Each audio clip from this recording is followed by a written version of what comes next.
এটা কি করছেন ভাই? ভাই এটা হলো সিকো। সিকো? কীটনাশক। আচ্ছা আচ্ছা। এটা একটা হলো ওষুধ, বুঝছেন? আপনার জি। গাছে মিলিবাগ হয়, হ্যাঁ হ্যাঁ হ্যাঁ। পোকা হয়, এই পোকার জন্য জি। স্প্রে করতে হয়। এই পোকাটা হইলে আর কি আপনার ওই পাতা কোঁকড়ায় যাবে, হ্যাঁ হ্যাঁ হ্যাঁ। ফল ঝরে যাবে, আচ্ছা এটা স্প্রে করতে হয়। এটা স্প্রে করার আবার নিয়ম আছে। আচ্ছা। আপনি এটা প্রতি 2 লিটার পানিতে হ্যাঁ হ্যাঁ। সিকোর একটা মুখটা খুললেন, আচ্ছা খুললে এরকম একটা ক্যাপ পাবেন।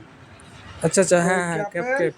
4 ভাগের 2 ভাগ পরিমাণ 2 লিটার পানিতে, 4 ভাগের 2 ভাগ পরিমাণ 2 লিটার হ্যাঁ, পানিতে। 2 জি জি। লিটার পরিমাণ পানিতে দিতে হবে। আর একটা জিনিস খেয়াল করতে হবে, এটার সাথে আপনার হলো ফাঙ্গিসাইড জাতীয় হ্যাঁ হ্যাঁ পাউডার মিক্স করতে হবে, তাহলে এটার ফলাফল ভালো হবে। তা আসলে এটা কোনো কোম্পানির নাম বলছি না। এর জি জি। বিষয়টা হচ্ছে কি, আপনার আমরা তো সবসময় ব্যবহার করি। হ্যাঁ হ্যাঁ আমি হ্যাঁ। আসলে ম্যান সারটা ইউজ করলে আচ্ছা আচ্ছা। ভালো ফলাফল পাই।